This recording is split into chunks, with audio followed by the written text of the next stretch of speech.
Olá, boa noite, comunidade TDB, boa noite, Dental Traumers. Sejam muito bem-vindos a mais um grupo de estudos gratuito. Dando sequência à série de temas da traumatologia dentária, que tem como objetivo conscientizar, educar e preparar profissionais para o atendimento dos traumas dentais que muitas vezes podem ser desafiadores. Vale ressaltar que esse projeto começou em 2011, com reuniões presenciais na BO de Brasília, com pequenos grupos de profissionais e amigos dentistas interessados no tema. Mas agora estamos aqui tendo a oportunidade de alcançar o mundo inteiro, pois nas nossas lives e podcasts é alcançado Estados Unidos, Alemanha, Irlanda, Equador, Chile, Portugal e muitos outros países. Lembrando que no mês passado abordamos o protocolo da IEDT para os dentes decíduos, mas hoje abordaremos um novo assunto, compartilhamento de imagens de pacientes. Isso pode gerar problemas? Que tipo de problemas são esses e como evitar? Muito bem, mas não podemos esquecer que o grupo de estudos gratuito recebe o apoio da empresa Trauma Dental Brasil, que foi criada em 2020 com o objetivo de produzir conhecimento e conteúdo sobre a traumatologia dentária baseado nas melhores evidências científicas e práticas clínicas. Hoje o Trauma Dental Brasil também oferece cursos online, workflow das urgências em traumatismos dentários, o curso presencial Passos do Workflow e a comunidade TDD por assinatura. Para saber mais sobre os nossos produtos, veja na bio do nosso Instagram. Mas vamos lá então, vamos começar nosso grupo de estudos de hoje. Por isso, temos a honra de receber a amiga e professora Érica Coelho, que é cirurgiã dentista, advogada, consultora, especialista em direito médico e odontológico. Tudo bem, professora Érica Coelho?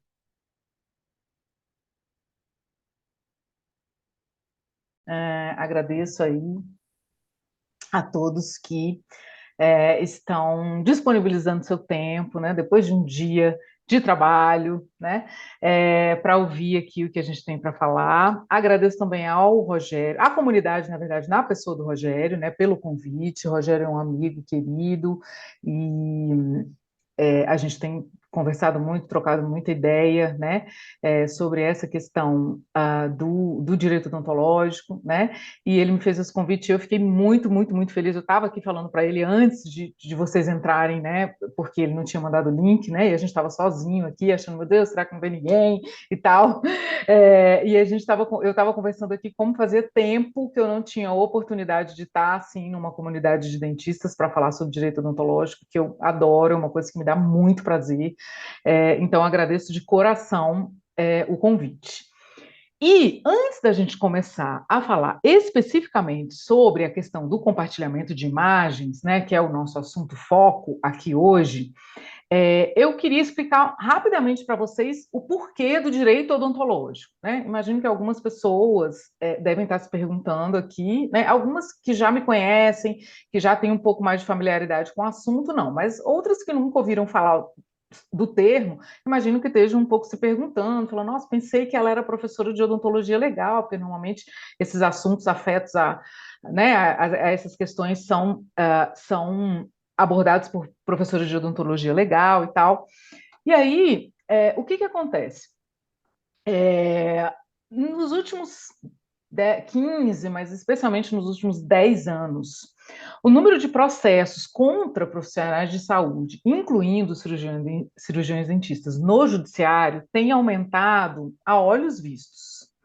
Então, se a gente fosse conversar aqui sobre os motivos, talvez a gente pudesse passar a noite toda aqui filosofando aí sobre os motivos pelos quais isso tem acontecido. Mas, resumidamente, eu acho que a gente pode colocar esse fato no seguinte contexto. Primeiro, né, o acesso à informação. A questão da internet, né, facilitou muito o acesso das pessoas comuns a qualquer tipo de informação. E aí, quando a gente fala qualquer tipo de informação, são informações verdadeiras, informações falsas, né? De qualquer maneira, são informações. Então, o nosso paciente hoje, e eu acho que vocês vão concordar comigo, ele está muito informado, né? Está muito cheio de informações. Não necessariamente informações de qualidade, mas está. Né? Então, esse é um dos fatores, né, que faz com que o paciente se empodere, né, para, de repente, brigar ali, como eles mesmos falam, pelos seus direitos. Né? Segundo fator aí desse contexto, a facilidade do acesso à justiça. Né? Isso, para nós, enquanto cidadãos, é muito bom, né? Mas para nós, enquanto profissionais, dificultou um pouco a questão para a gente, porque hoje um paciente ele pode entrar, né, ajuizar um processo contra um cirurgião dentista sem pagar absolutamente nada, né? Os juizados especiais, os juizados de pequenas causas, que a gente chama, né? Foram criados e se estabeleceram dentro do judiciário, então hoje qualquer pessoa pode chegar, por exemplo, num tribunal bem estruturado, como é o Tribunal de Brasília, do Distrito Federal, né? Ele pode chegar em qualquer fórum do Distrito Federal, né? Que haverá uma pessoa lá para orientá-lo, para elaborar a petição inicial para ele, né? Basta que ele conte lá o caso dele, o que aconteceu, e leve minimamente alguns documentos, né? Que comprovem aquela historinha que ele está contando, que a pessoa vai elaborar uma petição e vai dar entrada no processo para ele. Né? Então, a facilidade do acesso à justiça também contribuiu muito para esse aumento do número de processos contra profissionais de saúde. Né?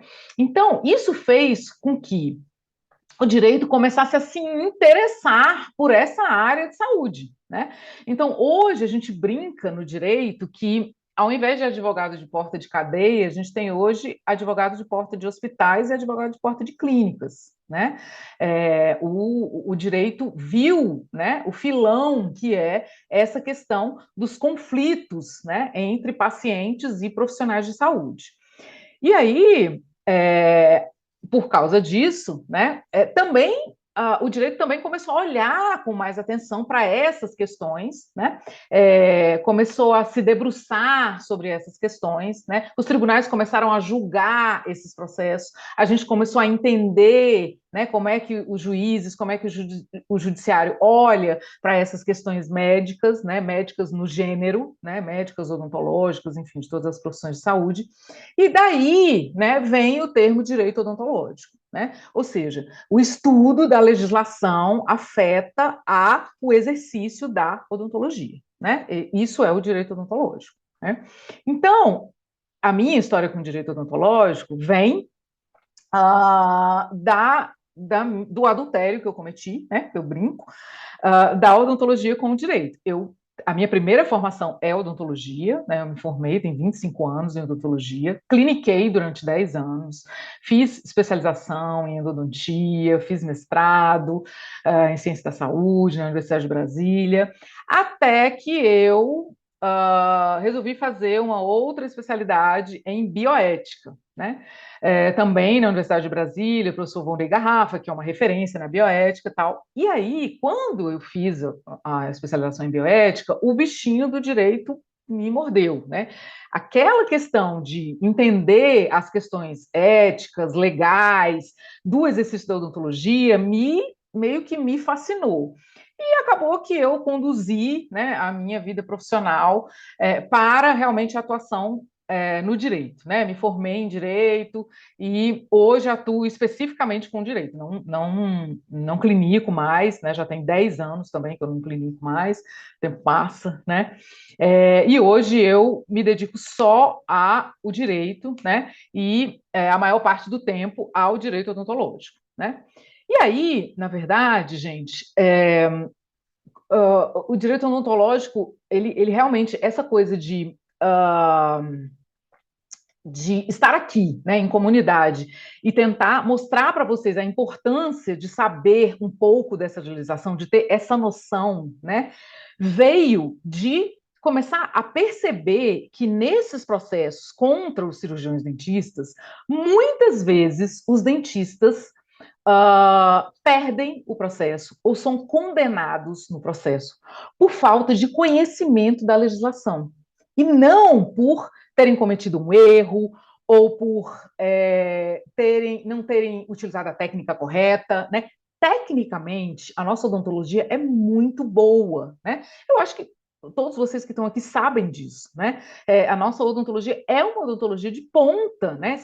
Tecnicamente, se a gente for pensar em termos de mundo aí, né? Só que os nossos dentistas ainda não estão atentos para essas questões legais. Então, muitas vezes, eles chegam nesses processos vendidos, né?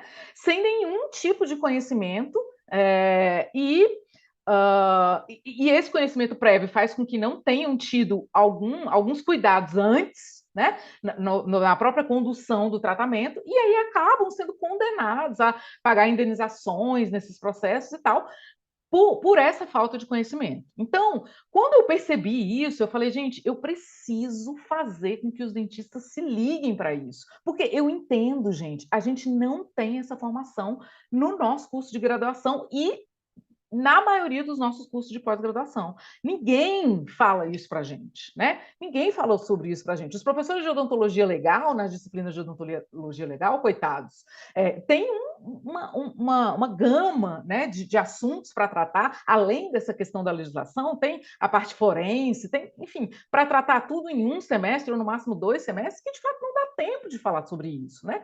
Muitos deles também não têm o conhecimento aprofundado do direito, né? Tem um conhecimento ali ético, né, que é mais o que a odontologia legal trata, né, mas o conhecimento aprofundado do direito, muitos não têm, né, inclusive eu tenho ido a muitas faculdades aqui no Distrito Federal dar aula de direito, dessa parte mais jurídica, a convite de colegas meus que são especialistas em odonto legal, porque eles falam, eu quero que os alunos tenham a sua visão, a visão do advogado, a visão jurídica, né? Então, eu entendo os dentistas não estarem atentos ainda para isso. Então, essa é a minha militância, né? A minha militância, desde que eu comecei a atuar no direito odontológico, é essa. É para chamar a atenção de vocês para essas questões, né? Para essas questões legais que a gente não se atenta. Por exemplo, a minha geração de dentistas, que eu sei que tem muitos aqui que são da minha geração, Rogério, né? Adriana, minha amiga querida que se formou comigo e tal, Elaine também é mais ou menos ali da minha época. Essa coisa de processo contra dentista era uma coisa que só acontecia nos Estados Unidos. Né? A gente ouvia assim, nossa, nos Estados Unidos todo dentista tem que ter seguro, sabia? Tem que ter seguro de responsabilidade civil, porque lá, ixi, qualquer coisinha o paciente processa. Hoje, essa é a nossa realidade aqui.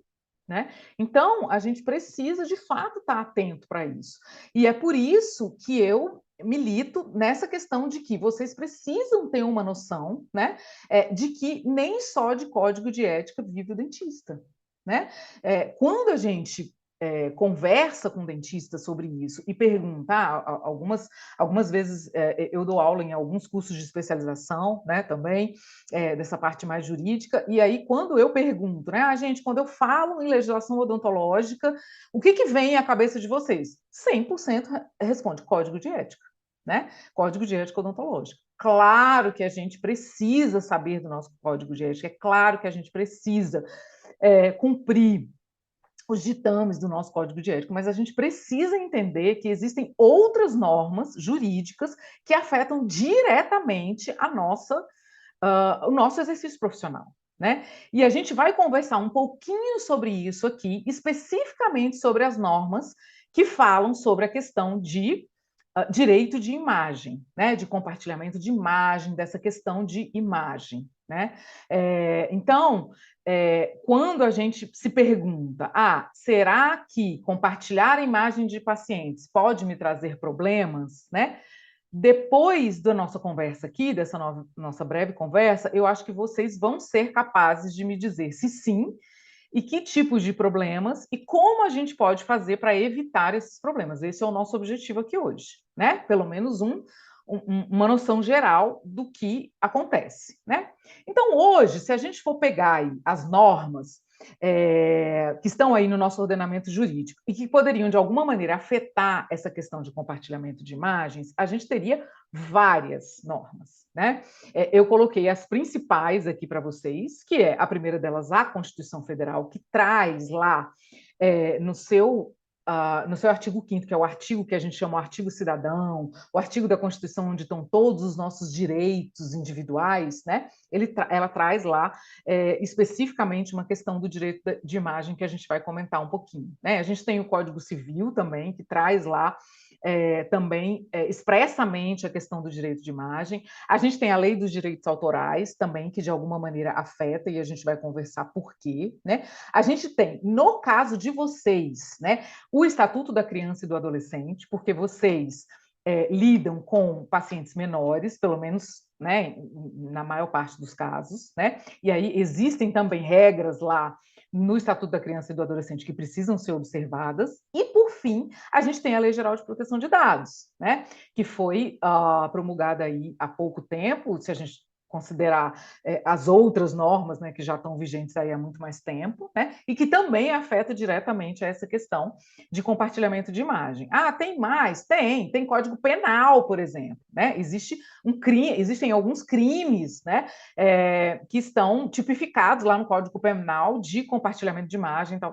Só que eu não trouxe a questão do Código Penal aqui, porque o Código Penal é muito específico, ele fala lá da divulgação de imagens, por exemplo, imagens de relações sexuais, imagem de nudes, né? E eu acho que não é o caso aqui, né? Porque ninguém aqui tem a menor intenção de ficar compartilhando esse tipo de imagem de paciente. Então, por isso eu não especifiquei aqui a questão do Código Penal, mas existem sim alguns crimes tipificados, né, de compartilhamento de imagem.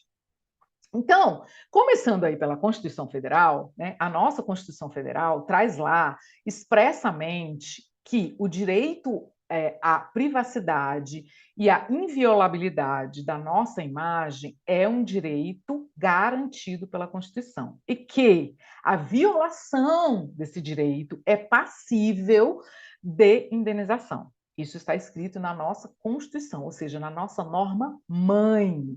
Então, assim, gente, a gente tem, né, rapidamente no nosso ordenamento jurídico uma hierarquia, né, em que a Constituição Federal é a norma mãe. Então, nenhuma outra norma pode contrariar o que está escrito na Constituição. Então, eu não posso, se eu sou, digamos assim, eu sou deputada distrital aqui no Distrito Federal.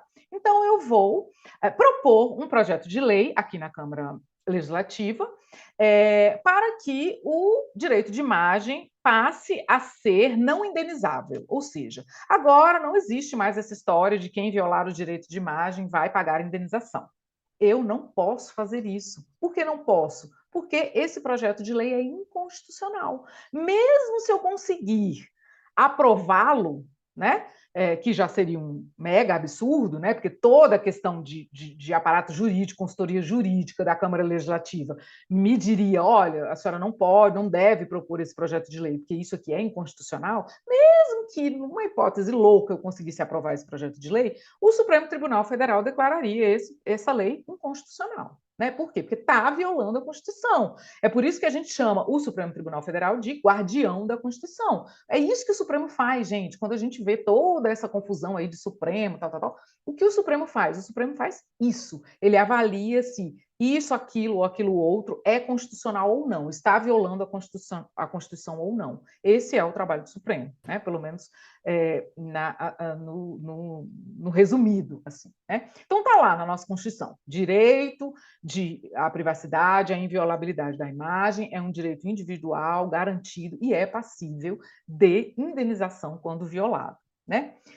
O Código Civil, o que é o Código Civil? É assim, quando a gente pensa nas normas, né, que regulam aí as relações, né, dentro da nossa sociedade, porque é isso que o direito faz, né? O direito vem para quê? Ele vem para regular as nossas relações, né? Para esse aqui não ser um caos, para na verdade a nossa sociedade não ser um caos, né? Então o direito vem e fala, não, gente, peraí, vamos estabelecer aqui umas regrinhas para a gente conviver aqui em sociedade, né? E da mesma maneira como a odontologia se subdivide em especialidades, o direito também tem suas subdivisões, né? Então a gente tem o direito empresarial, que cuida das questões afetas a empresas, das relações entre empresas, né? Então, se uma empresa vai fazer um negócio com outra empresa, né?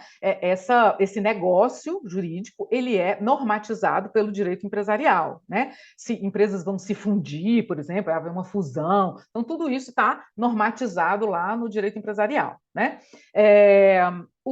A questão de impostos, a questão tributária, né? Ela é cuidada, ela é estudada, ela é normatizada pelo direito tributário, né? Então, existe lá um código tributário, um conjunto de leis, né, que normatiza toda a questão tributária do país inteiro, né? E as relações entre particulares, ela é normatizada pelo direito civil, né? Então, existem várias normas que regulam essas nossas relações aqui entre particulares. Então, por exemplo, vou comprar o carro do Rogério. O Rogério está vendendo o carro, vou comprar o carro do Rogério. Então, olha, então, beleza, como é que vai ser aqui a compra, como é que não vai ser? Não. Se der algum problema nessa nossa relação, aonde é que a gente vai buscar as leis que estão regulando essa nossa relação? No Código Civil, né? Porque é o direito civil que regula essas relações entre particulares. E o Código Civil, ele ratifica o que está lá na Constituição. Ele diz que direito de imagem não pode ser violado dentro dessas relações entre particulares, né? Em nenhum tipo de relação entre particulares na nossa sociedade pode haver violação de direito de imagem, senão essa violação é passível de indenização, né? Então, o Código Civil ratifica o que está lá na Constituição Federal. Aí a gente tem uma outra lei, uma outra norma, né, que regulamenta os direitos autorais, ou seja, o direito daquelas pessoas que produzem, né, algum tipo de obra, né? Então, eu escrevo um livro, eu tenho direitos sobre aquela minha obra, né? Eu gravo um CD, eu tenho direito, eu gravo uma música, eu tenho direito, né, sobre aquela minha música que foi gravada, produzida, composta, né, por mim, ou seja, se alguém quiser utilizar aquela minha obra, tem que me pagar para isso, né? Então, onde é que entra os direitos autorais aí na questão das imagens, né? Entra no seguinte: um fotógrafo que tira uma fotografia, né, artística ou não, ou comercial, né, de uma pessoa que está ali pousando para ele, autorizando ele a tirar aquela fotografia, ele tem direito sobre aquela fotografia.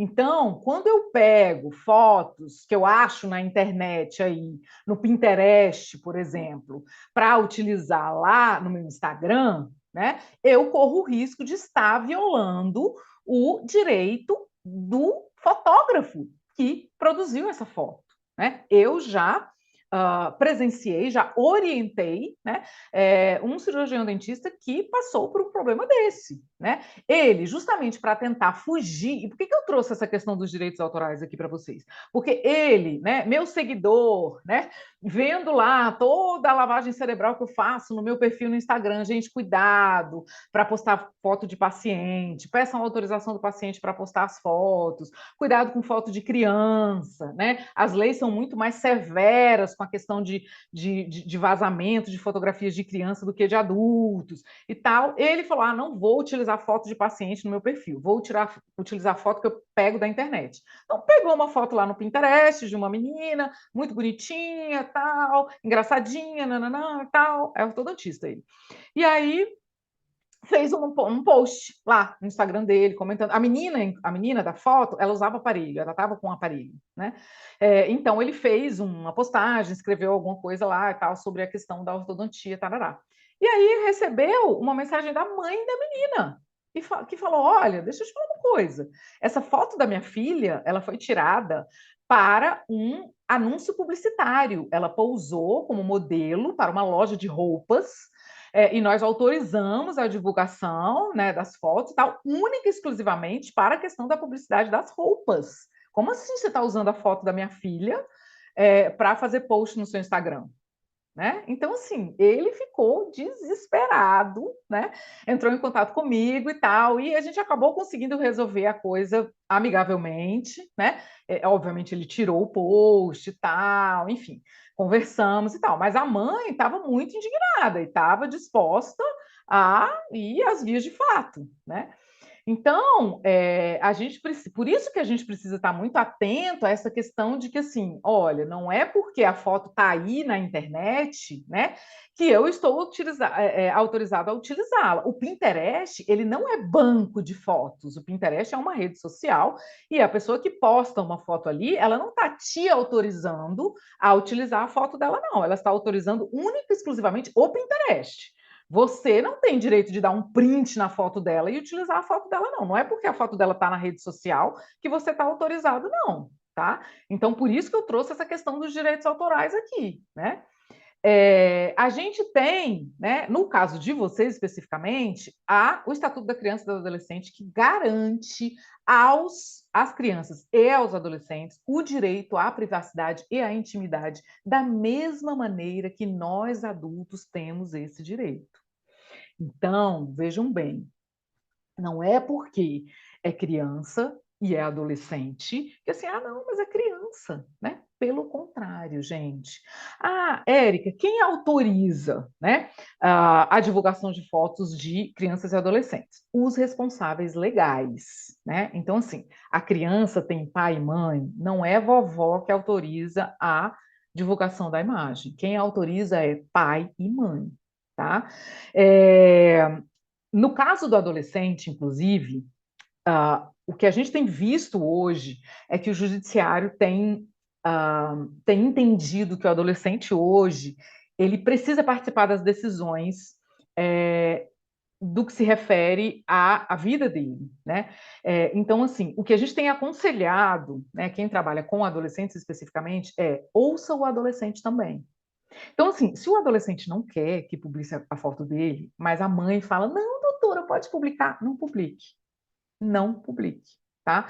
Mas ela autorizou. Tá, tudo bem, ela autorizou, de fato. Ela é a responsável legal por ele. Mas o judiciário tem feito questão de dar essa autonomia para os adolescentes, principalmente em relação à intimidade e à privacidade. E por que isso? Né? Porque, vejam bem,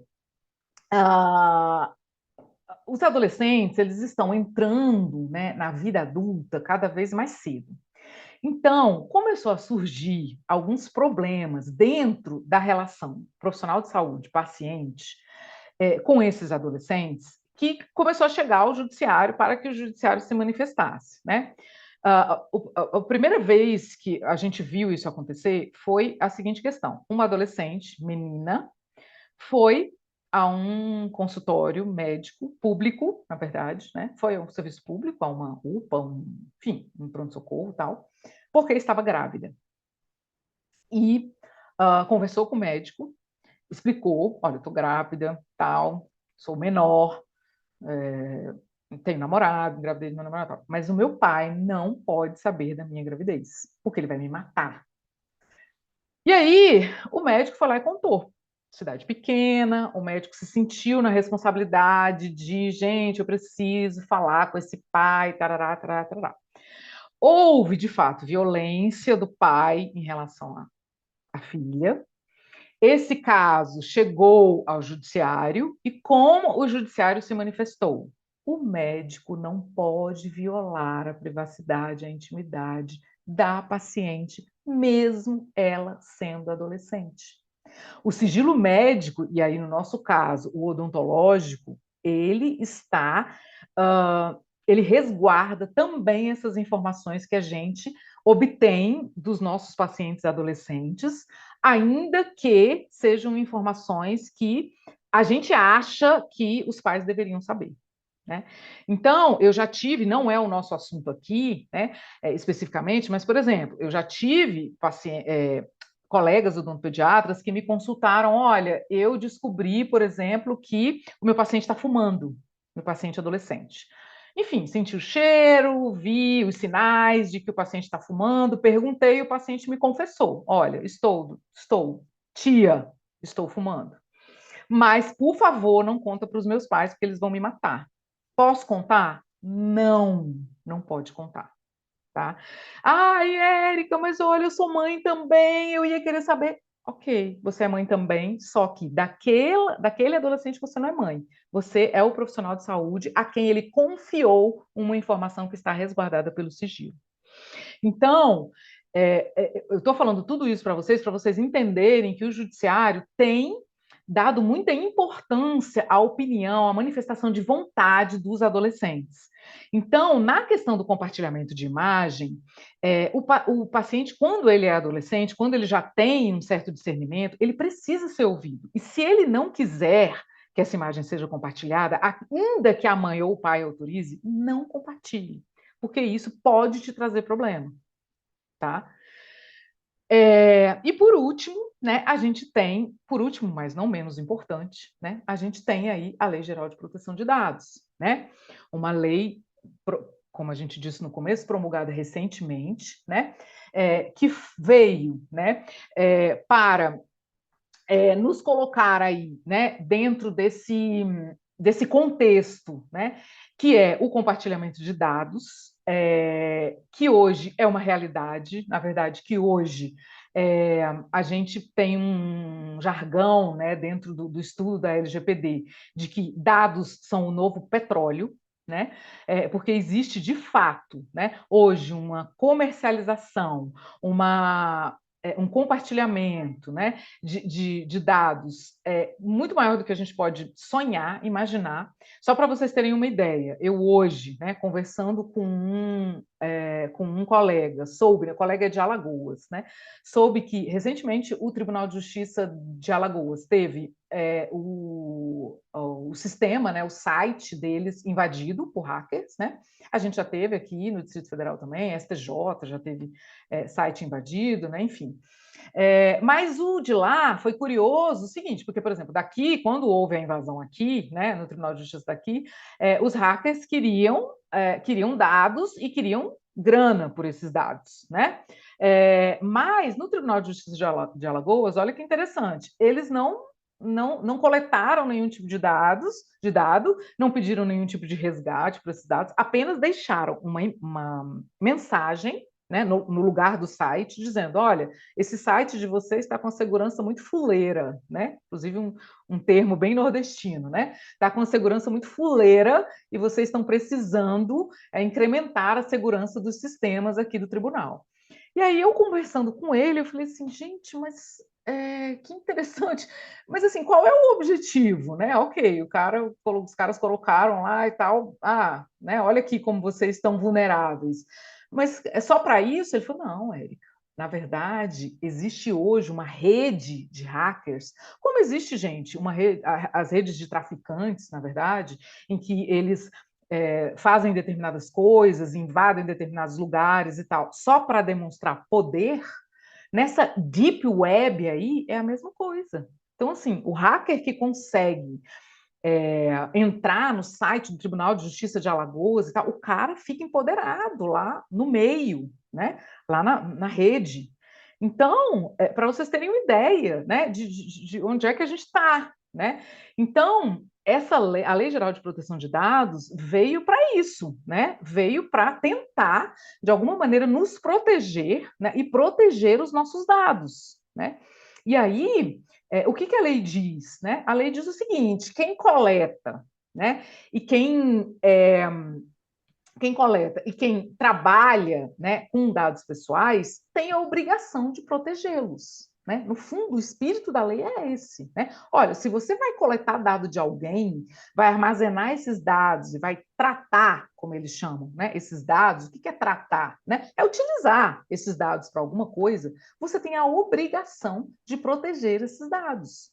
Então, assim, quando eu tiro uma fotografia do meu paciente, ainda que eu não vá divulgar essa fotografia em lugar nenhum, ainda que eu tire apenas para diagnóstico ou apenas para armazenamento ali para eu saber, por exemplo, depois como ficou, né, para ter ali um registro do antes e depois, quer dizer, no momento do trauma, né, olha, eu quero registrar aqui o momento do trauma para poder, né, cara, ainda que essa foto seja só para este fim, você tem obrigação de proteger essa imagem.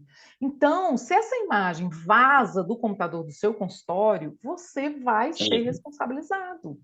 Tá? Então, a Lei Geral de Proteção de Dados, ela agravou um pouco a coisa para a gente pelo seguinte, até então, eu não podia era compartilhar, eu não podia era divulgar, né? Eu estava conversando com o Rogério aqui também um pouco antes, contando para ele um caso que eu fui testemunha essa semana, né, de uma discussão sobre constitucionalmente, quando a gente pensa no direito constitucional, né, e no direito que está lá ratificado no Código Civil, de que eu tenho direito à minha privacidade, à minha intimidade, e que eu não posso ter a minha imagem divulgada sem a minha autorização, né? Quando é que eu violo esse direito, né? Em princípio, quando eu divulgo essa imagem, né? Então, em princípio, até o advento da Lei Geral de Proteção de Dados, era assim: se eu tiro essa foto e fico com ela aqui para mim, não divulgo, né? Mesmo que eu tenha tirado a foto sem a autorização do paciente, beleza. Se eu não divulgar, não vai acontecer nada, né? Mas agora, com o advento da Lei Geral de Proteção de Dados, o fato de eu guardar essa foto já me obriga a protegê-la. Então, por exemplo, eu preciso ter um sistema, né, de segurança no meu computador que impeça o vazamento desses dados, dessas fotos. Porque se por um acaso entra um hacker no meu computador, né, e pega essas fotos, eu posso ser responsabilizado, né? Assim, e já vi, né, dentistas se desesperarem, não por essa questão de hacker ainda, né? Porque os hackers não descobriram como os dados em saúde são importantes, como eles são valiosos, né? A hora que eles descobrirem, a gente realmente vai precisar ficar bem, bem atento. Mas já vi, por exemplo, dentistas desesperados porque tiveram notebooks roubados, né? Notebooks roubados de dentro do carro, por exemplo, e no qual constavam várias imagens de paciente, né? Então a gente precisa estar muito atento a essa questão de proteção dessas imagens que eu coleto dos meus pacientes hoje, ainda que eu não vá divulgá-las, né? Porque a Lei Geral de Proteção de Dados veio para me uh, para nos, né, obrigar a isso, né? Então, eu não posso, hoje eu não posso mais, como é que eu vou dizer, não me importar com essa questão, né? Não posso mais dizer, não, mas isso é uma coisa muito distante de mim. Não, não é, gente, não é. Eu conversava com o Rogério que essa semana, como eu dizia, eu tive a oportunidade de presenciar uma sessão de julgamento, né, aqui no Tribunal de Justiça do Distrito Federal, na qual se julgava um processo em que um médico tirou fotografias de uma paciente durante um procedimento cirúrgico, né? A paciente estava passando por uma cirurgia abdominal e o médico tirou algumas fotografias do abdômen da paciente aberto, né? Na fotografia dava para ver os órgãos da paciente, tudo. E a paciente veio a óbito depois dessa cirurgia, e os filhos da paciente entraram com uma ação pedindo indenização por danos morais do médico e do hospital, né, por violação do direito à privacidade e à intimidade, porque não existia autorização para essa tomada fotográfica durante a cirurgia, né? Então, a discussão na sessão de julgamento era: houve violação do direito à intimidade? Uma juíza, eu dizia para o Rogério, uma juíza achava que não, porque não houve divulgação. Apenas o médico tirou as fotografias e as fotografias ficaram em poder dele, né? Os filhos só souberam porque o próprio médico comentou. O próprio médico mostrou as fotos para eles, né? Porque, como a paciente veio a óbito, o médico tentou ali mostrar para eles como a situação estava complicada, né? Como a situação dela estava complicada. E os filhos falaram: não, mas peraí, você tirou essas fotos? Como assim? Entendeu? Ninguém autorizou essas fotografias, né? E o outro juiz dizia: não, para mim, na verdade, houve violação do direito à intimidade. A partir do momento que ele tirou as fotografias e não havia autorização prévia, ele já violou o direito dela à privacidade, mesmo não tendo divulgado, né? Então, para a gente perceber como a coisa está sensível, né? E como a gente precisa estar atento. No final, eu comentei com o Rogério, né? Eram 3 juízes, era uma sessão de julgamento, era um julgamento colegiado. o vogal, um era relator, o outro era revisor, né, para quem entende um pouquinho de julgamento, e o terceiro juiz, que era ali o fiel da balança, acabou votando, né, entendendo do mesmo jeito que a juíza entendia que não houve violação ao direito à intimidade por conta de não ter havido divulgação da imagem. Mas, assim, para a gente ver como a coisa não é unânime, né? Ou seja, tem juiz, né, que pensa, não, independentemente dele ter divulgado, houve violação ao direito à intimidade. Então, a gente precisa estar muito atento a isso, né? Então, eu acho que depois dessa nossa conversa, a gente pode responder a nossa pergunta inicial, né? O compartilhamento de imagem de pacientes pode gerar problemas para vocês? Sim, pode. Né? Pode.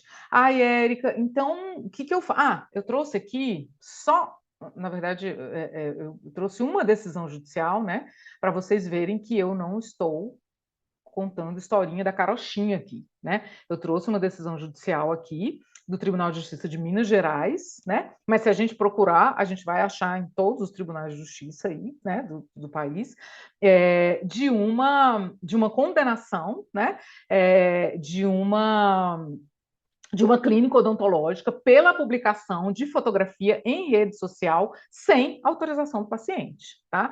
Então, vocês estão vendo aí, ó, que não autorizada, a publicação não autorizada de fotografia do autor nas redes sociais da clínica odontológica teve fins econômicos e comerciais, então está, né, configurado aí o dever de indenizar. E aí, não adianta, viu, gente, dizer assim, ai, mas eu não tinha intenção, não tinha fins comerciais, eu só divulguei no meu Instagram, para os meus pacientes verem. Ora, gente, se você está divulgando a imagem de um paciente que você tratou, o que você está fazendo? É isso que os tribunais têm entendido. O que você está fazendo? Você está indiretamente fazendo uma propaganda do seu trabalho. Então, assim, tem fins comerciais, não adianta vir com essa balela, porque essa é a defesa, né, dos advogados. Não, mas não teve fins comerciais, ela divulgou apenas, ou ele divulgou apenas para divulgar, para mostrar aos pacientes. Não, gente, não. Divulgação de fotografia, né, de profissional autônomo,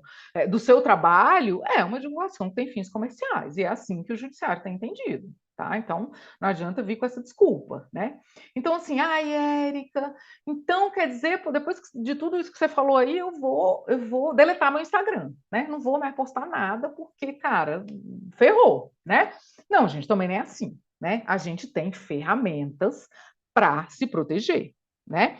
E as ferramentas, na minha visão, né, são duas principais. Primeiro, documentação, né? Então, vai postar imagem de paciente, tem que ter autorização. E autorização, gente, não é de boca, tá? A autorização é por escrito. Porque a autorização de boca, se por um acaso o paciente disser depois que não autorizou, é a sua palavra contra a dele. Como é que você vai provar que ele autorizou? Não tem como, né? Direito é prova. Então, assim, o paciente vai lá, te pede uma indenização, tá lá, você posta a foto, o paciente autorizou, o paciente fica sabendo, fiquei sabendo que esse negócio de postar foto aí dá indenização, viu? Porque é assim, viu, gente? É assim que a coisa corre, né? Fiquei sabendo que fulano ganhou uma indenização aí, porque o dentista postou uma foto dele aí sem pedir autorização. Opa, peraí, vamos ganhar um dinheirinho aqui, né? E o paciente vai lá e diz que não autorizou, você vai provar como que ele autorizou? Tem que ter autorização por escrito, gente, não tem jeito, tá? E aí é importante, nessa autorização, é importante que conste, né? Nome, algum tipo de identificação, documento de identidade ou CPF do autorizante, né? Se for paciente maior de idade, é do paciente que está sendo fotografado, cuja imagem vai ser divulgada. Se for de paciente menor, é do responsável legal, é o que eu falei, não é de vovó, de titia, né? De papai e mamãe, ou do responsável legal, né? Nesse termo de autorização, é importante que conste a finalidade para a qual essa imagem, né, vai ser compartilhada. Então, assim, Érica, eu só quero compartilhar a imagem aqui no grupo de estudos, eu não vou compartilhar no Instagram. Então, coloca lá, que vai ser apenas para fins de estudo, de caso e tal, tá? Agora, não, eu vou compartilhar lá no grupo, que eu quero discutir esse caso, mas eu também quero colocar no meu perfil, porque é um caso bem interessante e tal. Então, coloque lá, que vai ser compartilhado para fins de estudo, em grupo de estudo e em redes sociais e tal, tá? Porque o paciente não pode ser pego de surpresa, né? Porque também já havia acontecer, de assim, tá lá, um termo genérico, né? Autorizo o compartilhamento da imagem e tal. E aí, depois o paciente vem dizer assim, mas eu não sabia que ele ia compartilhar nas redes sociais, eu pensei que era só para compartilhar em palestra, entendeu? Então, coloca lá para quais fins essa imagem vai ser compartilhada, tá? E aí, uma coisa que é muito importante que conste do termo, gente, é que esse consentimento, essa autorização, ela é passível de desautorização, ou seja, ela é passível de revogação a qualquer tempo. Então, assim, o paciente vai te autorizar, mas se lá na frente ele se arrepender, ele pode chegar e falar, doutora, olha só, no final, quando eu vi lá a foto, eu não gostei muito. Eu queria que a senhora tirasse. Você tem que tirar, tá? O fato dele te autorizar não significa uma autorização vitalícia. Tá? Ela pode ser revogada a qualquer tempo, porque é um direito dele, é um direito pessoal dele. Então, eu tenho, na verdade, o que o direito entende é assim, eu tenho as rédeas desse meu direito. Então, assim, eu abri um pouquinho para você e disse que você podia compartilhar, mas a qualquer momento eu posso chegar e falar, não, peraí, eu não quero mais, tá? É meu direito. Então, é importante que conste do termo que o paciente pode, né, ou o responsável legal pode revogar esse consentimento a qualquer tempo. Né? E aí, assim, você pode colocar no termo que essa revogação precisa ser feita por escrito, tá? Porque aí também a gente fica muito. Pô, Érica, mas aí eu vou ficar muito no ar, né? O paciente liga e fala com a secretária: olha, fala para tirar minha foto, tal. Não. Então você pode colocar lá no termo: esse consentimento é revogável a qualquer tempo, a revogação deve ser por escrito, por meio do e-mail tal. Então, você coloca o e-mail da clínica e o paciente, se quiser revogar a autorização, tem que mandar um e-mail lá para a clínica. Olha, não quero mais e tal, tá? Mas é importante que conste do termo que ele tem esse direito de revogação, tá? E aí, o paciente assina, bonitinho, tal, né? Érica, posso pedir autorização por WhatsApp? Né? Tal, paciente por WhatsApp. Gente, poder pode, né? A lei ela não especifica, né, a forma como essa autorização tem que acontecer. Mas o que você precisa é ter uma comprovação dessa autorização. Então, o que você vai precisar fazer se o paciente te autorizou por WhatsApp? Você vai precisar dar um print dessa resposta do paciente e vai precisar guardar, ou então você vai fazer aquele mecanismo que o celular tem de exportar a conversa. Né? Então, você exporta a conversa para o e-mail, por exemplo, e guarda essa conversa. E você precisa ter uma comprovação de que isso foi autorizado. E assim, gente, celulares se perdem, celulares caem, quebra a tela e você fica sem acesso aos seus dados, como aconteceu comigo semana passada, eu quase fiquei doida, né? Então, assim, acidentes acontecem. Então, não posso me fiar de que essas autorizações estão lá no meu celular e que a qualquer tempo eu vou poder acessá-las, né? Então, é importante isso, né? E a segunda ferramenta que eu vejo como tão importante quanto a documentação é investir no relacionamento com os meus pacientes. Né? Então, investir em ter uma relação de confiança com os meus pacientes. Porque, gente, paciente que tem relação de confiança com o profissional de saúde, ele não processa o profissional. Ele tenta resolver, ainda que haja um conflito, ele tenta resolver da melhor maneira possível. Então, assim, eu já vi, é claro que, vamos abrir um parêntese aqui, né, que existem pessoas de má fé, né, no mundo todo, em qualquer área, né, tem os de má fé. Mas, na maior parte das vezes, eu já vi, né, isso a gente percebe nos processos, né, que em algum momento dessa relação, houve uma quebra dessa relação de confiança quando o paciente chega aí às vias de fato. Né? Aí lá no judiciário, bater na porta do judiciário para tentar resolver um conflito com um profissional de saúde. Né? Então, assim, já vi casos, por exemplo, de dentista que errou tecnicamente, cometeu um erro técnico, como, por exemplo, uma fratura de lima dentro do canal do paciente, e o paciente virar e falar assim, algumas pessoas virarem para ele e falarem, olha, processa esse dentista, porque tá, e ele virar e falar, não, não vou fazer isso, porque ele é meu dentista de confiança, eu confio nele, e ele disse que vai resolver, e ele vai resolver. E já vi, por muito menos, pacientes processarem cirurgiões dentistas, profissionais de saúde. Então, esse investimento no relacionamento, nessa relação de confiança, ela não é uma perda de tempo, ela é um investimento, né? Então, assim, você vai fazer a tomada de fotografias do paciente para divulgação, converse com o paciente, tá? Não faz um negócio embolado assim, e rápido e pede autorização. Não, cara, senta, conversa com o paciente, fala, olha, deixa eu te falar, a gente tem um site aqui, né? Você já viu o site daqui da clínica? Você já viu o nosso perfil no Instagram? Olha só, dá uma olhadinha aqui, tal. A gente costuma publicar as fotos dos casos que são mais interessantes para que outros pacientes que tenham problemas parecidos, né, entendam que né, esse problema pode ser resolvido e tal. Você se importaria se a gente divulgar, sabe? Não faz a coisa embolada, entendeu? Porque quando a coisa é embolada, a probabilidade de dar errado é muito grande, né? Então, esse investimento no relacionamento, na conversa, na aquisição da confiança do paciente, ele é tão importante, gente, quanto a documentação.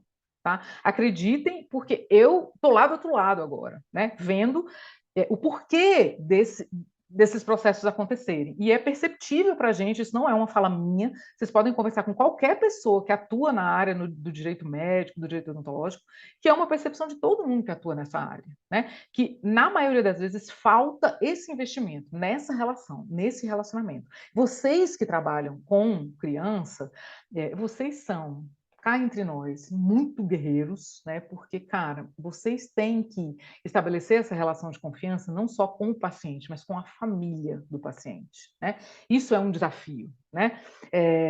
Hoje a gente tem várias configurações familiares, então muitas vezes você precisa, né, estabelecer essa relação mais de uma vez. Então, crianças que vão ao consultório que têm pais separados, então eu preciso conversar com um, eu preciso conversar com o outro, eu preciso ter a confiança dos dois. Então, enfim, não é fácil, né? Não tá fácil para vocês.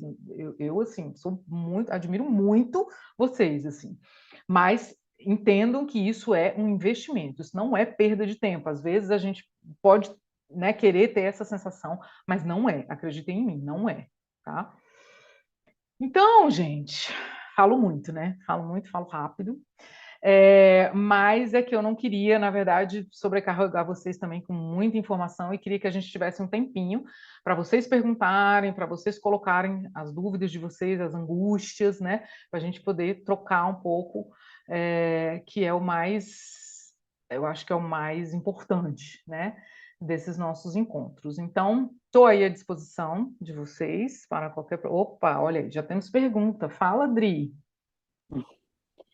Oi, querida. Primeiro, eu queria te agradecer. Você é maravilhosa. Obrigada por compartilhar com a gente tanto conhecimento que é tão, é tão longe da nossa realidade e tão perto ao mesmo tempo, né? Assim, na verdade, a gente precisa muito de você.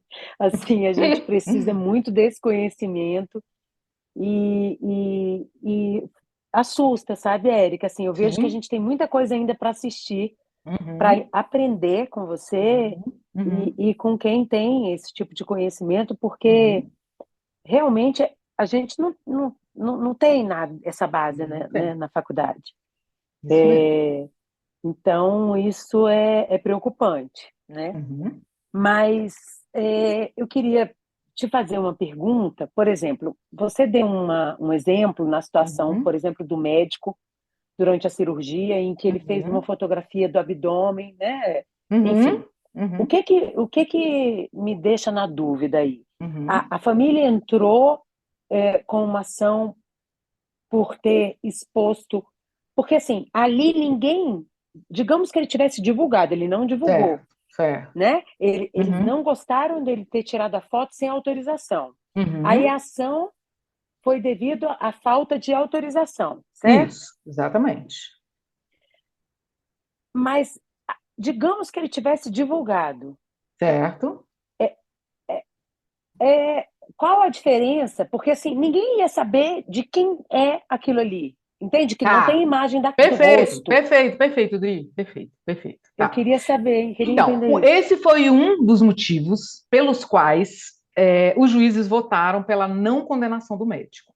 Um dos argumentos da juíza que dizia, olha, para mim não houve violação de privacidade, de intimidade, porque essa foto não identifica a paciente. Eu não consigo olhar para essa foto e dizer assim, esse aqui é o intestino da dona fulana de tal. É possível, Exatamente. né? Então, Uhum. esse foi, de fato, um dos argumentos que acabaram, né, beneficiando o médico. Então, de fato, quando a foto não é identificável, né, eu normalmente não tenho violação de privacidade, mas eu preciso alertar vocês para o fato de que o judiciário já se manifestou no sentido de que o sorriso, a boca, é identificável. Ah, Já Maria. houve manifestação do judiciário nesse sentido, tá? Um processo contra uma clínica que postou o sorriso da paciente num outdoor, numa cidade pequena. Não mostrava o rosto, mas mostrava o Não, era sorriso. só o sorriso da paciente, tá? Mas não houve autorização da paciente. Gente do E aí o que céu. acontece? Uma amiga, na verdade, a paciente não se tocou, mas uma amiga, ao olhar para o sorriso, falou: amiga, tu não fez tratamento lá na clínica tal? A mulher falou: fiz. Ela falou: cara, tu já viu os outdoor da clínica? Eu acho que é o teu sorriso que tá lá. Eu acho que é o teu sorriso que contaram. E era, entendeu? E a clínica foi condenada. Então, assim, para o Nossa. judiciário, o sorriso identifica. Então, cuidado, tá? Essa história de postar só o sorriso do paciente é perigoso, tá? Tá. De fato, o intestino ainda não identifica, mas o E outra sorriso identifica, coisa, tá? só uma outra coisa, só uma Uhum, outra coisa para as outras pessoas perguntarem, porque ela uhum. fala muito e eu também, aí lascou. É, quando a gente tem um seguro de Uhum, responsabilidade civil, por exemplo, que a uhum, gente tem, uhum, de nada adianta eu ter esse seguro, que eu tenho, por uhum. exemplo, se eu não Isso. tiver o termo de consentimento assinado pelo paciente. Não é É, isso? exato. Ou seja, Tá? ou seja, de nada adianta todos esses anos que eu estou pagando seguro, porque eu simplesmente não.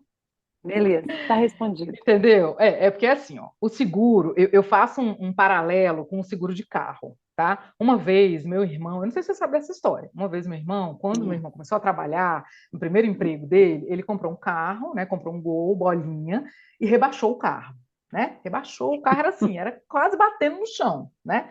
E aí o que aconteceu? Né? Naquela época não tinha bafômetro, tal, bebeu, tal, enfim, bateu o carro. E o carro tinha seguro. Meu pai tinha feito um seguro. Falou: não, você vai comprar o carro, mas eu vou te dar o seguro. Acionou o seguro falou: não pago. O carro teve a estrutura modificada.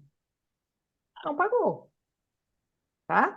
Então, é a mesma coisa da documentação. O seguro de responsabilidade civil, na maioria das vezes, quando o dentista não tem a documentação, ele alega o seguinte: olha, não, mas você não tem a documentação, não vou pagar, certo? Tá. Então, não te exime Isso. assim, Uhum. de ter que ter a documentação, né? Última Documentação pergunta, ortodôntica, prometo. Érica? Não, a Documentação. Não, documentação de autorização, termo de Ah, de consentimento. autorização. de Tá. Eu tô com a câmera É, o queimada aqui, termo, quebrada. uhum, o do termo de termo de consentimento. consentimento. É, é. Então, é a última Hum, pergunta, tá? uhum, Esse termo de consentimento, hum, isso que agora que a Elaine falou, uhum. ele tem que existir para todo e qualquer procedimento no consultório? É isso que eu queria Certo, vamos lá. saber. Essa é uma pergunta bastante comum, né? O que acontece, Dri? Quando a gente trabalha, porque assim, no direito preventivo, né, que é onde eu atuo, porque é isso também, né? O É. direito, ele existe um direito preventivo, né, onde eu entendo o que acontece lá no processo e tento prevenir, né? E tem o advogado que atua lá no processo. Então, você recebeu o oficial de Uhum. justiça na sua porta, bateu lá, Uma intimação aqui para a doutora Adriana, Deus me livre, tem um paciente aqui Deus me processando, livre. né? Tem o advogado que atua nesse momento, ele vai te defender lá no processo. Não é o meu caso. Uhum. Eu atuo na questão preventiva. Então, quando a gente atua na questão preventiva, e aí vocês que trabalham com prevenção vão concordar comigo, a gente administra riscos. Né? Então, quando você está lá na ortodontia e tem lá uma determinada movimentação que você vai fazer num determinado dente, que é um dentinho que, ai meu Deus, pode ser que isso aqui deu uma reabsorção, não sei, eu posso estar falando merda, mas é só para você entender, né? Ah, cara, esse dente aqui, não sei tal. Cara, mas é o seguinte, mano, olha, pelos trabalhos e tal, isso aqui mostra que, cara, essa movimentação só em 30% dos casos que dá problema, tal, então beleza, vamos arriscar. Né? Vou arriscar, vou fazer aqui com cuidado, devagarzinho, tal. É a mesma coisa que a gente faz no direito. Então, assim, se você estivesse conversando com um advogado que nunca tivesse sido dentista, a resposta para a sua pergunta seria sim, você precisa de um termo de consentimento para todos os procedimentos que você faz no consultório. Entendi. Eu tenho perfeita noção da realidade do dentista e sei que isso não dá para fazer. É impossível. Tá? É humanamente impossível. Então, o que a gente faz? A gente faz um balanceamento. Seleciona. Né? Seleciona. Na minha opinião, por exemplo, ortodontista tem que ter termo de consentimento para todo e qualquer tratamento ortodôntico. Na minha opinião, sim. A ortodontia é a segunda especialidade mais processada hoje na odontologia. Né? Só perde Qual para é a primeira? Implantodontia. Tá? Então, assim, já vai para terceiro, porque a Hoff vai ultrapassar. Para a Hoff, é claro. Sim, né? Já, né? Mas, então, assim, para mim, todo implantodontista, nas cirurgias e nos tratamentos que envolvem implante e os ortodontistas, precisam ter termo de consentimento. Agora, Érica, é o seguinte, paciente vai lá no consultório, eu trabalho com prevenção, aqui os odontopediatras, né? Paciente vai no consultório, bonitinho, de 6 em 6 meses, é aquele paciente que a mãe é super cuidadosa, assíduo, então toda vez que ele vai, eu só faço profilaxia, no máximo faço ali um selante, nem sei se faz mais selante hoje em dia, mas assim, só estou exemplificando. Tal. Cara, tenho que ficar fazendo termo de consentimento disso? Gente, a probabilidade de um paciente desse te processar é muito pequena, entendeu? Então, é assim que a gente trabalha. Né? Então, assim, é aquele paciente, cara, é aquele paciente que eu tenho uma super relação de confiança que vai só para fazer a profilaxia e, cara, aí de vez em quando restauro, faço uma coisinha, tal. Pô, não dá tempo, Érica, ok. Então, vamos trabalhar sabendo que existe ali um risco, mas que o risco é mínimo, né? Agora, dos procedimentos cirúrgicos, ortodônticos, reabilitadores, na minha opinião, tem que ter termo de consentimento. Certo? Deixa eu só responder uma pergunta aqui da Aline. A Aline colocou aqui no chat, né? Se repostamos fotos com nossos pacientes postados pela rede social dos pais, sem autorização dos pais, tem problema também? Sim. O fato do pai ter postado a foto, o paciente e o pai foi lá e postou no Instagram dele. O fato dele ter postado no Instagram dele não autoriza você a postar no seu. Não autoriza. Tá? Então, para repostar, você tem que ter autorização do pai. Tá? E aí, assim, gente, olha, uma coisa que é importante. A Elaine tá aqui, senhor, que dureza. Elaine, que dureza. Que dureza. Mas olha só, gente, eu preciso falar uma coisa que, assim, eu sei que é assustador, mas quando a gente automatiza isso, no começo dá trabalho, mas com o tempo isso vai automatizando, sabe? Então, assim, vai ali, você já tem o termo pronto, é só preencher com o nome do paciente. Às vezes a própria auxiliar, a própria secretária, tal, já preenche, tarará, você já conversa ali com o paciente, olha, mãe, tal, então, olha só, você sabe, né? A gente tem o Instagram aqui da clínica e tal, a gente costuma postar e tal. Então, assim, você me autoriza a postar? Ah, claro, doutora, lógico, tá? Então, olha só, a gente está fazendo um termo para autorização, porque a gente precisa ter, né, guardada essa autorização e tal. Então, você assina para mim, tal, entendeu? Isso vai automatizando. Eu sei que no começo parece assim, ai meu Deus, mas à medida que a gente vai introduzindo isso na rotina, a coisa vai se ajeitando, tá? A coisa vai se ajeitando. Olha, uma opção, na verdade, também é quem utiliza contrato de prestação de serviço, colocar uma cláusula no contrato, tá? Essa é uma opção também. Tá? Inclusive, esse paciente que eu falei da história do intestino, né, que o médico fotografou o intestino, um dos argumentos do juiz que dizia, não, eu acho que houve violação de imagem, foi que o seguinte, existia um contrato. A paciente tinha feito um contrato. Cirurgia plástica, os cirurgiões plásticos estão bem ligados e tal, então a paciente tinha um contrato e não falava nada sobre fotografia no contrato, entendeu? Então o juiz falou, ó, gente, ele podia ter colocado aqui no contrato, entendeu? Olha, né, autorizo, tal, tal, tal. Então essa é uma opção também, para não ter mais um documento, uma opção é colocar uma cláusula no contrato, tá? Autorizo, certo? Fica tão antipático tudo isso. Parece um pouco, mas Dri, olha só, a minha experiência tem sido, sabe o quê? Que dependendo da maneira como a gente aborda, muitos pacientes acham legal. Sabe assim, o paciente fala, nossa, doutora, puxa vida, eu nunca tinha visto isso, tal. Então, olha só, a gente faz isso para a sua segurança, para a minha segurança, né? Você sabe, já ouviu falar da história da Geral de Proteção de Dados? Tem ouvido falar aí? Então, a gente precisa se resguardar, precisa resguardar vocês e tal, sabe? Isso depende muito também da abordagem que a gente faz, sabe? Também, né?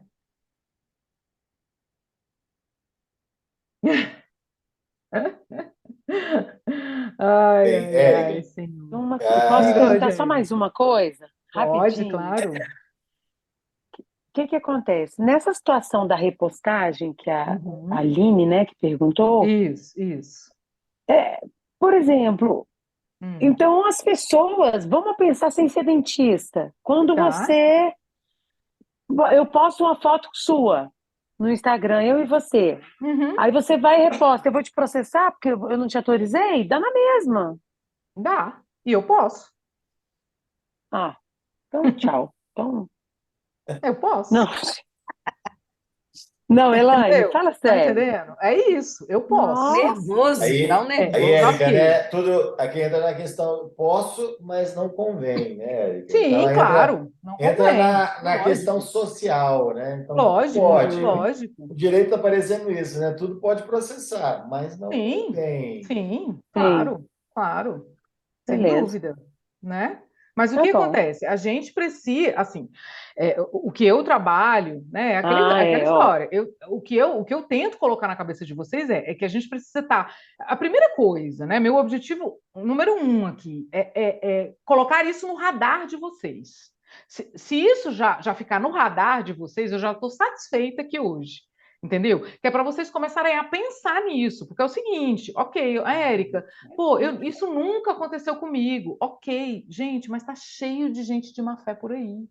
Tá cheio, entendeu? Então, assim, quando você me fala assim, então uma foto minha, eu e você, se eu for lá e postar sem a sua autorização, você pode me processar. Posso te processar. Só que, cara, eu sou tua amiga, tu me conhece e tal. Cara, tem paciente chegando no teu consultório que tu não conhece, tu não sabe a procedência, entendeu? Então, assim, tá, e aí?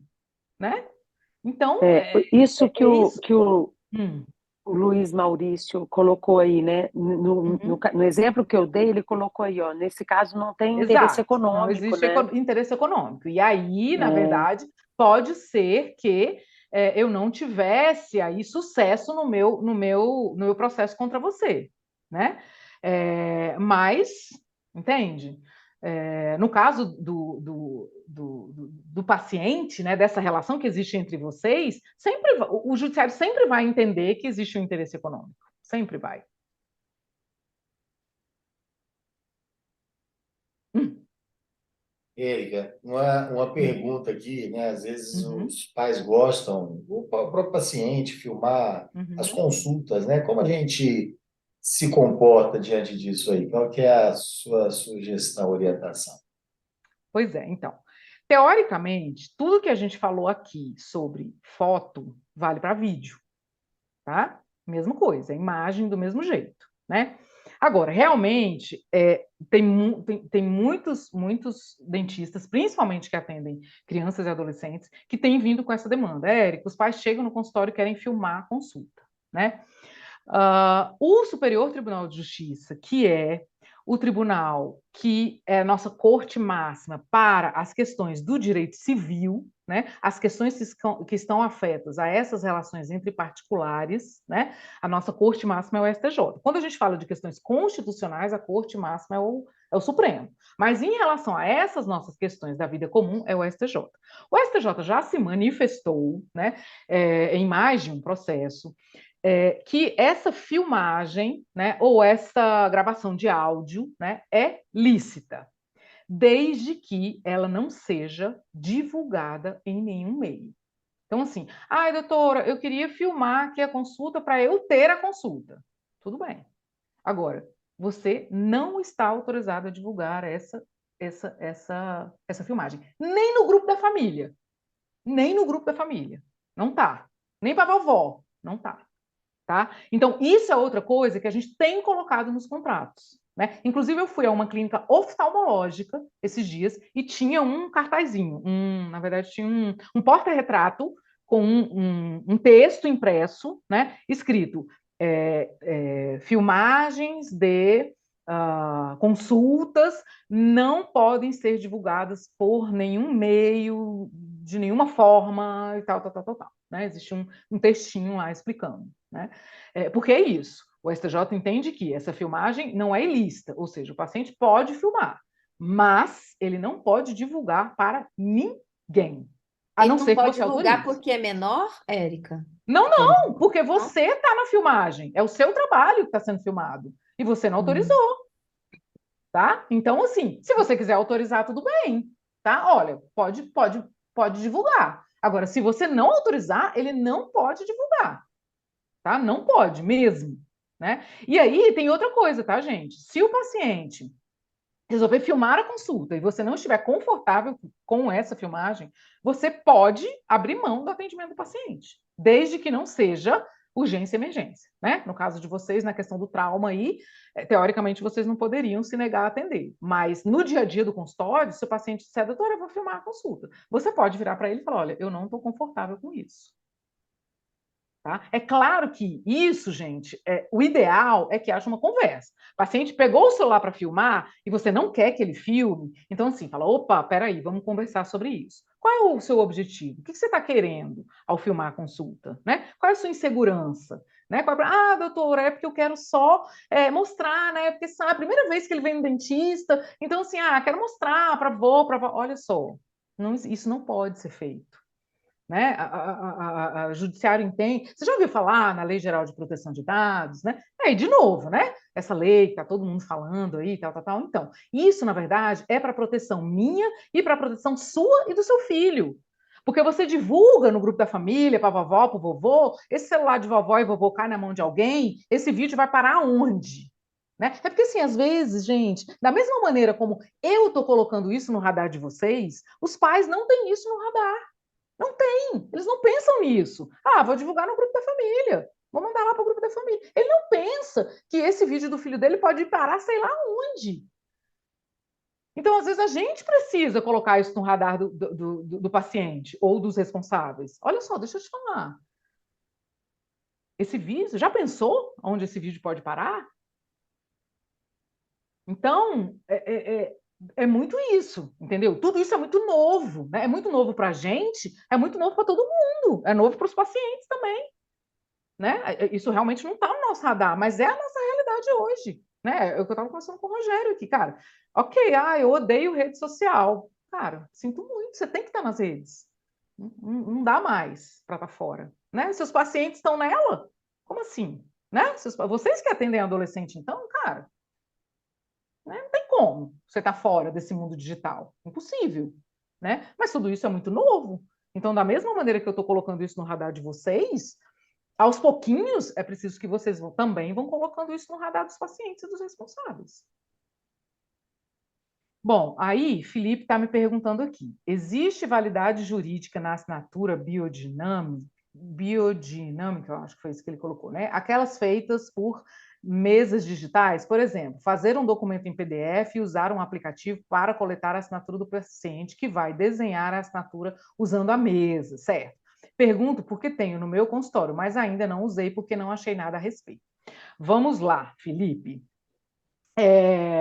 Primeiro, a gente precisa entender rapidamente que existem assinatura eletrônica é um gênero e que a assinatura digital é uma espécie, né? Então, assim, eu tenho várias espécies de assinaturas eletrônicas, né? Eu tenho essa assinatura em mesa, eu tenho a assinatura com token, né? Aquela assinatura que a maioria de vocês tem, porque precisa assinar as notas lá da Receita Federal, ou seja, com uma assinatura digital que foi feita por uma empresa que está autorizada, né, pelo governo para emitir esse tipo de assinatura, né? Então você faz lá todo aquele cadastramento, paga, né, para ter essa assinatura digital e tal.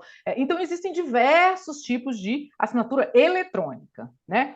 E aí assim, hoje o judiciário está muito, isso é bem recente, tá, gente? Isso é bem recente. Hoje o judiciário está muito assim aberto à questão da assinatura eletrônica, tá? O judiciário tem aceitado bem a questão dos mais diversos tipos de assinatura eletrônica. Agora, para mim, a pior assinatura eletrônica que existe é essa da mesa.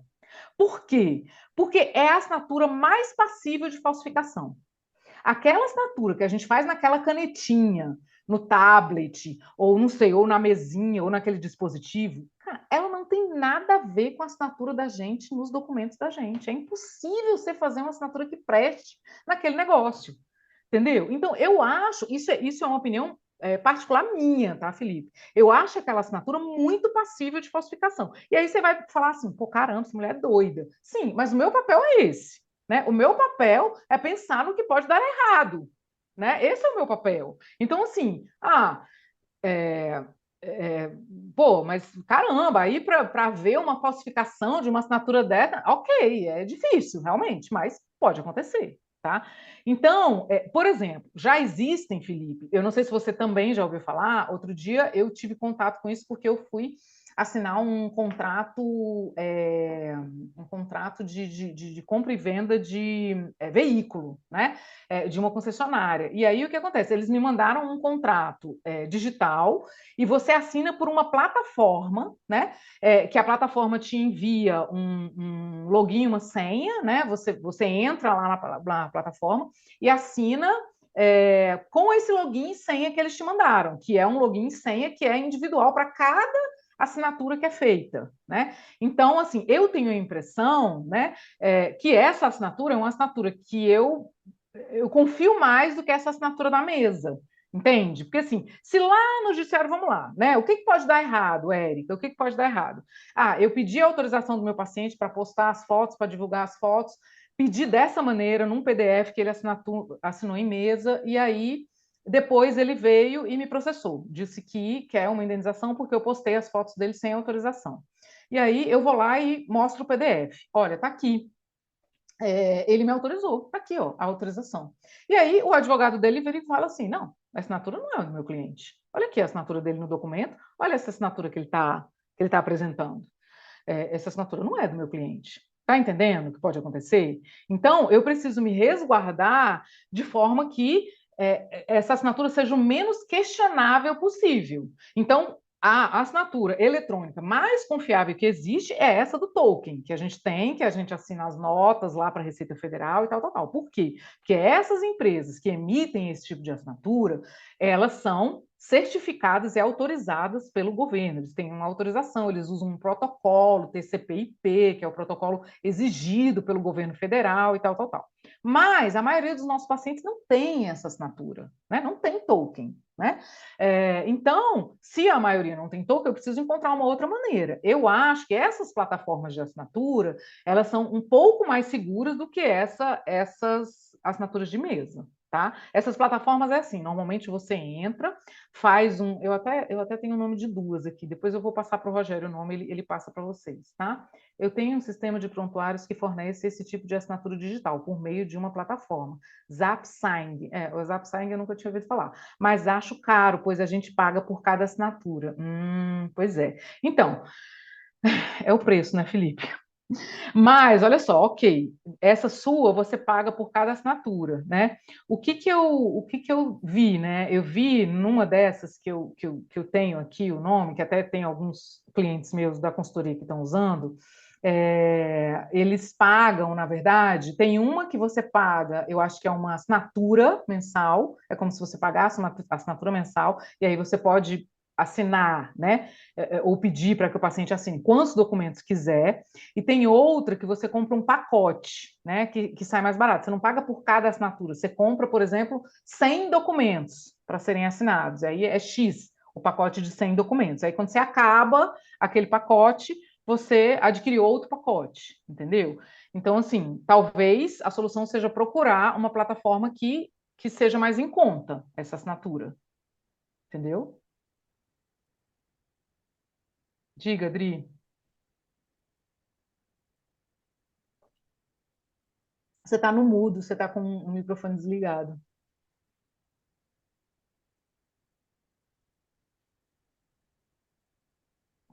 Ô, Érica, aproveitando Ah, aí que a Adriana não fez a pergunta, em termos uhum, de compartilhamento de imagem, né, existe alguma plataforma, algum modelo que você, por exemplo, a gente vê que os pacientes utilizam muito o próprio WhatsApp, né? uhum, Então, a gente sabe que essa condição do WhatsApp ela é um tanto questionável. Inclusive, quando a gente, né, foi vamos iniciar essa questão do teleatendimento, da teleorientação. uhum, Nos Estados Unidos, eles, né, não eram uma plataforma confiável. Não sei se eles uhum, hoje têm mecanismos de controle mais eficazes, uhum, mas a gente sabe que isso foi questionado, né, na uhum, uhum, parte, na parte de segurança, né, no, uhum, quando uhum. iniciamos essas condições aí da teleorientação, da teleodontologia. É. O que você recomenda hoje, Eric, em Então, relação a Rogério, olha só, isso aí é compartilhamento? novidade. Eu hoje, estudando para a nossa aula, né? Porque a gente estuda, né, gente? A gente não vem aqui assim, tal, falar da boca para fora. Embora eu esteja acostumada a falar sobre esse assunto e tal, mas hoje ainda dei uma estudadinha, assim. E aí, assim, olha que interessante, Rogério, que eu descobri, estudando hoje para a nossa aula, sobre o WhatsApp. Até ah, aí, antes da pandemia, né, o WhatsApp, de fato, não criptografava, né, ou seja, não protegia, né, imagens e vídeos. As nossas mensagens só eram protegidas por criptografia as mensagens de texto, né? Então, por isso a gente considerava o WhatsApp um meio muito vulnerável. No pós-pandemia, o WhatsApp resolveu se adequar. Por quê? Porque começou a perder espaço para outras plataformas de envio de mensagem, como, por exemplo, Telegram, né? Que tinha criptografia de imagem, de vídeo, de tudo. Né? Então, eles lançaram enfim, um protocolo de segurança que hoje, de vez em quando no WhatsApp, quando a gente manda mensagem, alguma coisa assim, a gente vê assim, criptografia de ponta a ponta, eles chamam, né? Então, eles hoje protegem, eles já protegem as nossas imagens e os nossos vídeos compartilhados via WhatsApp. Agora, qual é o problema que eu descobri hoje? O problema chama-se backup. Quando eu faço backup do meu WhatsApp, e acredito que a maioria de vocês faça, e se não fizerem, façam, porque quando quebra a tela do seu celular e você não consegue mais ter acesso às suas mensagens, você só recupera por backup. Esse backup é feito aonde? Numa nuvem. Nessa nuvem não existe criptografia. Então, se alguém invadir o seu celular e se for um hacker muito bom, né? Se ele estiver lá nas cabeças, for o traficante mor lá, ele pode ter acesso às imagens que estão no seu backup, não nas imagens que estão ali no seu celular, mas as imagens que estão lá na nuvem, no seu backup. Então, qual é o meu conselho? Né? Se vocês querem compartilhar imagem, até aqui no grupo de estudo e tal, pelo WhatsApp, o e-mail ainda continua sendo o meio mais seguro. Por quê? Porque existe criptografia em tudo. Né? Mas assim, Érica, cara, e-mail hoje é muito difícil, tal, tá, ok, concordo. Então, assim, vai compartilhar via WhatsApp, compartilha, fala, conversa sobre aquela imagem, depois apaga a imagem. Apaga. deleta, que é para poder não dar tempo de fazer o backup e ela não ir lá para a nuvem. Entendeu? Você deletou, você não precisa mais da imagem, deletou. Ou então baixa a imagem para o seu computador, baixa a imagem para o computador, salva ela no computador e deleta do WhatsApp. Érica, pode Hum. colocar também como temporária, né? Aquela que Como você já abre e já temporária. fecha. Sim, sim, como temporária. É uma outra solução, tá, Ivy? Não Não, tinha pensado nisso, mas é uma tá outra bom, não solução. vou nem dormir hoje. Eu tenho um voo. Né, Rogério? Vamos nem dormir. Na verdade, a gente tem que pensar bastante, né, para poder estruturar aí Tem, muito cuidado, os muito cuidado. serviços nessa nova era, né, Uhum, digital, enfim. uhum. É isso, é colocar isso no radar É. mesmo, né? E a gente pode Mas continuar conversando aqui. Pode me convidar para vir outras vezes. A gente continua conversando, continua tentando encontrar soluções, né? Porque é isso, gente. É isso. Na verdade, para quem, né, não sabe, a Érica, a gente, né, conheceu, ela já é uma amiga da Adriana. Nós já solicitamos que ela venha fazer uma consultoria na nossa clínica, aqui na Cabio Odontologia, né, Adriana?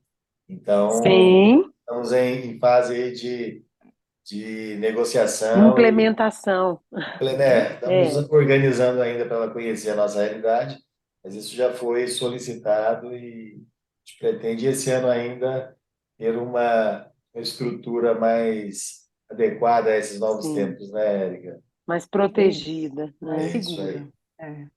Ela já Beleza. conseguiu nos sensibilizar É, É, então, é para isso. a Então, isso importância. já, né? Isso já, pronto, isso, Já né, caiu a ficha da importância. já fico tranquila, já fico satisfeita. E assim, gente, embora eu esteja um pouco sumidinha lá do meu perfil no Instagram, mas lá tem muita coisa, muita informação, né? Para quem quiser, não me segue ainda, é @direito odontológico, né? Eu vou até colocar aqui no coisa, porque como tem um nó só, vocês podem se confundir. É, Então tem muita dica lá, né? E assim, sempre quando eu posso e algum dentista me manda direct fazendo algum tipo de consulta, tal, vou lá, respondo, né? A gente conversa, troca uma ideia.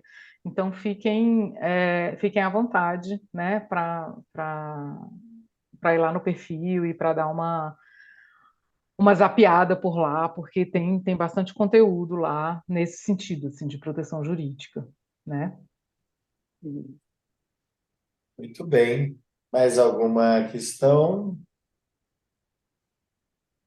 Não? Então vamos aproveitar para agradecer enormemente, né, a professora Érica Coelho, dizer que realmente ela já despertou em nós algo, né, de um cuidado a mais nesses novos tempos. Estamos vivendo tempos, diferentes do que foi no passado a odontologia, e a gente precisa se adequar a isso, né, Érica? Então, agradeço muito, fomos muito felizes aí com a sua seu compartilhamento de informações e também aí agradecemos, né, a nossa comunidade IDB, os colegas que vieram pela primeira vez, enfim. E por último, agradecer aí a empresa Trauma Dental Brasil por viabilizar esses encontros, né, tão proveitosos e gratuitamente. Convidamos também a vocês que estão aí participando até o final dos nossos próximos casos clínicos, né? O próximo caso clínico vai ser muito interessante, na terça-feira do dia 6/6, será ao vivo e gratuito também. E para o e próximo sem grupo de... imagens, né? Oi? E sem imagens? Os, ca... Oi? Sem imagens Os como? Sem casos imagens, clínicos não, sem senhora, imagens. nada disso, com imagens autorizadas, com imagens Tá certo, autorizadas, é tá isso, certo. Com certeza, né? a gente está adequando tudo isso. Então a gente agradece, vai ter mais um caso clínico que é muito interessante. Aí o caso, a Adriana já sabe, é o caso, a gente deve colocar o caso de um paciente que teve intrusões completas e que a gente está tendo um resultado sensacional. E para o próximo caso, o próximo grupo de estudos, que será na última quinta-feira do mês, dia 29 de junho, né, vai ter um tema urgências e emergências médicas dos atendimentos odontológicos apresentados pelo médico anestesiologista e cirurgião dentista Dr. Paulo Guimarães. Então, com certeza vai ser também um momento de muito aprendizado, né? Ok? Então, Érica, receba aí, né, um abraço grande no coração e esperamos poder contar com você aí, né, diante de outras demandas do direito odontológico. Bom?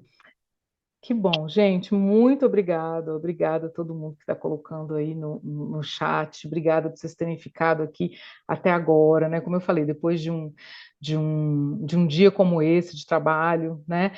De um dia cansativo, vir aqui, né? E ouvir sobre isso, tenho a certeza de que vocês já estão se diferenciando, né? De todo o resto que não está com isso ainda no radar. Né? Então, isso é que importa, é vocês estarem correndo atrás, né? Esse tipo de mudança, né? A gente vai fazendo devagarzinho mesmo, né? É assim mesmo, né? Não tenham pressa. Só o fato de estar no radar de vocês, eu tenho certeza que já vai causar mudanças a partir de amanhã, né? No comportamento de vocês, e isso é o que importa, né? Então, muitíssimo obrigado, Rogério, querido. Obrigada, Dri. Um beijo, gatona. Boa viagem. E dia 6/6 ela não vai estar aqui, não, que é aniversário do Marco Júnior, tá? É... Isso Então, mesmo. né? Um beijo, gente, e Beijo. qualquer coisa que precisarem, eu tô lá no Instagram, tá? Obrigado. Grande Obrigada, abraço. meu Obrigado, Boa bem. noite, pessoal. Foi gente. ótimo. Beijo. Foi ótimo.